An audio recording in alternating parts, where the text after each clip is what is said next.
ಎಲ್ಲರಿಗೂ ವರಮಹಾಲಕ್ಷ್ಮಿ ಹಬ್ಬದ ಶುಭಾಶಯಗಳು. ಇವತ್ತಿನ ದಿನ ನಾವು ಬೆಳಿಗ್ಗೆ ಬೇಗನೆ ಎದ್ದು 4 ಗಂಟೆಗೆ ಪೂಜೆ ಮಾಡೋಣ ಅಂತೆಲ್ಲ ರೆಡಿ ಮಾಡ್ಕೋತಾ ಇದ್ದೀವಿ.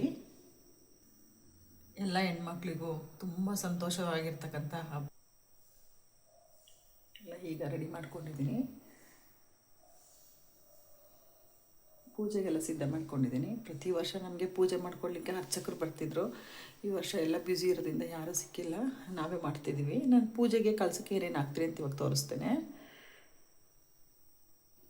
ಕಲಸಕ್ಕೆ ನೀರು ಹಾಕಿದ್ಮೇಲೆ 2 ಖರ್ಜೂರ, ಕಲ್ಸಕ್ಕರೆ, ಗೋಡಂಬಿ, ಬಾದಾಮಿ, ದ್ರಾಕ್ಷಿ, ಅಡಿಕೆ, ಅರಿಶಿನ ಕೊಂಬು ಮತ್ತು ಕಾಯಿನ ಹಾಕ್ತೀನಿ. ಮತ್ತು ಬೆಳ್ಳಿಕಾಯಿನಿದ್ರೆ ಹಾಕ್ಬೋದು ಎಲ್ಲರೂ. ಬೆಳ್ಳಿಕಾಯಿನಿತ್ತು ಒಂದು ಹಾಕಿದ್ದೀನಿ. ಮತ್ತು ಪಚ್ಚಕರ್ಪೂರ ಅಂತ ಸಿಗುತ್ತೆ ಗ್ರಂಥಿಗೆ ಅಂಗಡಿಯಲ್ಲಿ, ಆ ಪಚ್ಚಕರ್ಪೂರನೂ ಕೂಡ ಹಾಕ್ತೀನಿ ನೀರೊಳಗಡೆ. ಮತ್ತು ಕೆಂಪು ಹೂವು, ಅಕ್ಷತೆ, ಅರಿಶಿನ ಕುಂಕುಮ ಹಾಕ್ತೀನಿ. ದೇವ್ರ ಹತ್ರ ಬೇಡ್ಕೊಂಡು ತಾಯಿ ಲಕ್ಷ್ಮಿ ಎಲ್ಲರಿಗೂ ಒಳ್ಳೇದು ಮಾಡಲಿ ಅಂತ ಬೇಡ್ಕೊಂಡು ನಾವು ಪ್ರಾರ್ಥನೆ ಮಾಡಿಕೊಂಡು ದೇವರಿಗೆ ನೀರೊಳಗಡೆ ಇದನ್ನೆಲ್ಲ ಹಾಕಿ ಆಮೇಲೆ ಕಳಸ ಪ್ರತಿಷ್ಠಾಪನೆ ಮಾಡೋದು. ಈ ವರ್ಷ ಯಾರು ಅರ್ಚಕರು ಇಲ್ಲದೆ ಇರೋದ್ರಿಂದ ನಾನೇ ಮಾಡ್ತಿದ್ದರಿಂದ ವರಮಹಾಲಕ್ಷ್ಮಿ ವ್ರತದ ಪುಸ್ತಕ ತೊಗೊಂಬಂದಿದ್ದೀನಿ. ಈ ಪುಸ್ತಕದಲ್ಲಿರ್ತಕ್ಕಂಥ ರೀತಿಯಲ್ಲೇ ಮಾಡ್ತಾಯಿದ್ದೀನಿ. ಎಲ್ಲ ಸ್ತೋತ್ರಗಳು, ಅಷ್ಟೋತ್ತರ ನಾಮಾವಳಿಗಳೆಲ್ಲ ಹೇಳ್ತೀನಿ. ಎಲ್ಲ ರೆಡಿ ಮಾಡ್ಕೊಂಡಿದ್ದೀನಿ, ಈ ರೀತಿಯೆಲ್ಲ ರೆಡಿ ಮಾಡ್ಕೊಂಡಿದ್ದೀನಿ.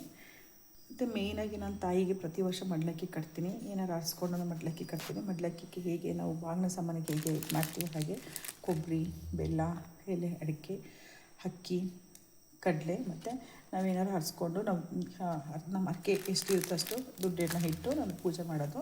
ಇದೆಲ್ಲ ಗ್ರಂಥಿಗೆ ಅಂಗಡಿಯಲ್ಲೂ ಕೂಡ ಸಿಗುತ್ತೆ. ಇದು ಬಾಗಿಲದ ಐಟಮ್ ಅಂತ ಕೇಳಿದ್ರೆ ಇದನ್ನು ನಾವು ಮಡ್ಲಕ್ಕಿ ಕಟ್ತೀವಿ. ಈ ಥರ ನಾವು ಫಸ್ಟಿಂದ ಇದೇ ಥರ ಮಾಡ್ಕೊಂಡು ಬಂದಿರೋದು. ಮತ್ತು ನೈವೇದ್ಯಕ್ಕೂ ಕೂಡ ರೆಡಿ ಮಾಡ್ಕೊಂಡಿದ್ದೀನಿ. ಬನ್ನಿ ಇವಾಗ ಪೂಜೆ ಮಾಡೋಣ.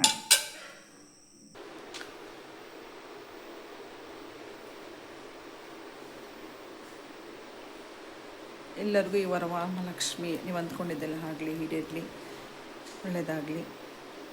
ಎಲ್ಲ ಹೆಣ್ಮಕ್ಳ ನೆಚ್ಚಿನ ಹಬ್ಬ ನಮ್ಮನೆ ಮಹಾಲಕ್ಷ್ಮಿ ನೋಡಿ. 10 ದಿನ ತೋರಿಸ್ತಾ ಇದ್ದೀನಿ.